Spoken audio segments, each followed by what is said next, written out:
Karibu mpendwa msikilizaji na mfuatiliaji wa St. Gaspar Media katika kipindi cha maisha ya watakatifu.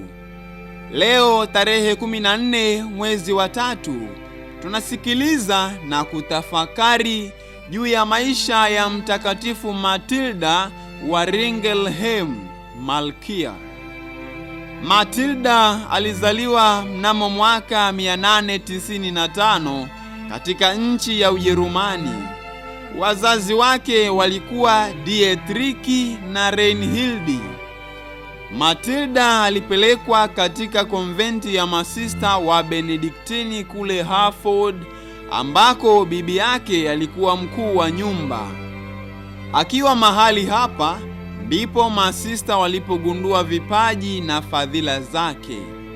Akiwa na umri wa miaka 14 aliolewa na Henry, ambaye baadaye alichaguliwa kumrithi Konradi kama mfalme wa Ujerumani. Akiwa malkia alikuwa mfano bora kabisa wa moyo wa ibada na busara, na pia mtetezi wa maskini na wanyonge. Mnamo mwaka 936 Henry alifariki akimwacha Matilda mjane. Matilda aliongeza bidii katika sala, kujitesa na kujinyima, na pia kuwasaidia maskini. Kwa hivyo alifungua mahospitali, makanisa na nyumba za kitawa kule Quedlinburg kwa heshima yake. Lakini watoto wake wawili, Otto na Henry, hawakupendezwa na jinsi alivyotumia mali na fedha alizoachiwa na mumewe. Hivyo walimfukuza katika jumba la kifalme, wakamnyang'anya mali zake zote mpaka walipopatwa na majanga, ndipo walipomwomba msamaha na kupatanishwa naye. Mtoto wake wa kwanza aliyeitwa Otto alitawazwa kuwa kaisari wa Ujerumani mnamo mwaka 962, na mwingine aliyeitwa Bruno alikuwa askofu mkuu wa Koloni, ambaye binti yake Gerberga alimuoa Louis wa 4 wa Ufaransa, na pia Hedwiga ambaye alikuwa mama yake Hag Capet, muasisi wa ukoo wa Capetian. Matilda alimalizia maisha yake katika abasia ya Quedlinburg.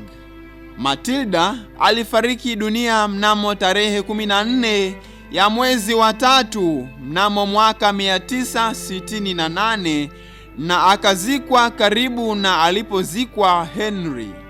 Tangu zamani Matilda anaheshimiwa na Wakatoliki pia wa Orthodoksi kama mtakatifu. Kumbukumbu ya Mtakatifu Matilda huadhimishwa katika tarehe ya kifo chake, yaani tarehe 14 ya mwezi wa 3. Itukuzwe damu ya Kristo! Milele amina. Mtakatifu Inyasi anatupatia tafakari fupi inayotokana na maisha ya Mtakatifu Matilda wa Ringelheim, Malkia. Zawadi kubwa ambayo mtumishi wa Mungu anaweza kupokea kwa kile anachomtendea jirani yake ni dharau au aibu. Malipo pekee ambayo ulimwengu ulimlipa Bwana Yesu kwa kazi ya ukombozi. Kama Mungu ameruhusu uteseke, basi hiyo ni dalili kwamba anataka kukufanya kuwa mtakatifu mkubwa. Watakatifu wengine tarehe 14 mwezi wa 3: Mtakatifu Bertoldina na Mtakatifu Rudolf, na pia watakatifu Petrus na Aphrodisius, wafiadini wa Afrika Kaskazini. Mtakatifu Matilda wa Ringelheim, Malkia, utuombee.